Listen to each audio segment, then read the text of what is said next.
தற்போதைய அண்மை செய்தியை பார்த்துக் கொண்டிருக்கிறோம். காங்கிரசுக்கு தேர்தல் ஆணையம் கெடு விதித்திருக்கிறது. 150 மாவட்ட ஆட்சியர்களை காணொலி வாயிலாக அமித்ஷா சந்தித்ததாக காங்கிரஸ் புகார் தெரிவித்திருந்த நிலையில் ஆதாரங்களை சமர்ப்பிக்காவிட்டால் நடவடிக்கை எடுக்கப்படும் என தேர்தல் ஆணையம் தரப்பில் தெரிவிக்கப்பட்டிருக்கக்கூடிய அண்மை செய்தி வெளியாக இருக்கிறது. 150 மாவட்ட ஆட்சியர்களை உள்துறை அமைச்சர் அமித்ஷா தொடர்பு கொண்டு பேசியதாக புகார் கூறிய காங்கிரஸ் ஆதாரங்களை சமர்ப்பிக்காவிட்டால் நடவடிக்கை எடுக்கப்படும் என தேர்தல் ஆணையம் தெரிவித்திருக்கக்கூடிய அண்மைச்சி தொடர்பான விவரங்களை எம்முடைய செய்தியாளர் ராஜேஷ் வழங்க நாம் கேட்கலாம்.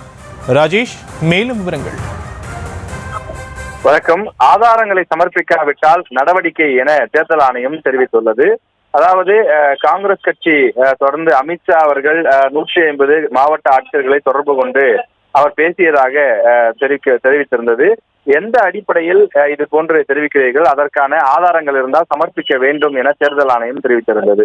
அது மட்டுமில்லாமல் இன்று இரவு 7 மணிக்குள்ளாக அதற்கான ஆவணங்களை சமர்ப்பிக்க வேண்டும் என காங்கிரசினுடைய பொதுச் செயலாளர் ஜெயராம் ரமேஷ் அவர்களுக்கு தேர்தல் ஆணையம் தெரிவித்திருந்தது. இந்த நிலையில் 7 மணியை கடந்த பிறகும் 150 மாவட்ட ஆட்சியர்களை உள்துறை அமைச்சர் அமித்ஷா தொலைபேசி வாயிலாக தொடர்பு கொண்டு பேசியதற்கான ஆதாரங்களை வெளியிடவில்லை என்றும், எனவே இது தொடர்பான ஆதாரங்களை வெளியிடாத பட்சத்தில் அவர் மீது நடவடிக்கை எடுக்கப்படும் எனவும் தேர்தல் ஆணையத்தின் சார்பில் தற்போது நோட்டீஸ் வழங்கப்பட்டிருப்பதாக தகவல் கிடைக்கப்பட்டிருக்கிறது. இரவு 7 மணியை கடந்தும் ஆதாரங்களை வழங்காத காரணத்தால், அதாவது 150 மாவட்ட ஆட்சியர்கள் உள்துறை அமைச்சர் அமித்ஷா தொடர்பு கொண்டு பேசியதாக காங்கிரஸ் கட்சி சார்பில் தெரிவிக்கப்பட்டிருந்தது.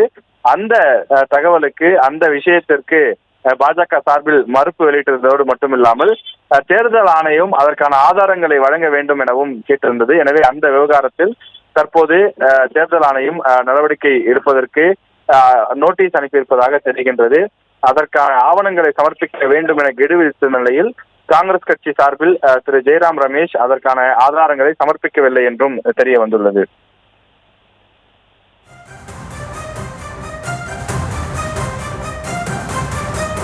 விவரங்களுக்கு நன்றி ராஜேஷ். செய்திகளை உடனுக்குடனும் துல்லியமாகவும் தெரிந்து கொள்ள சப்ஸ்கிரைப் பண்ணுங்க.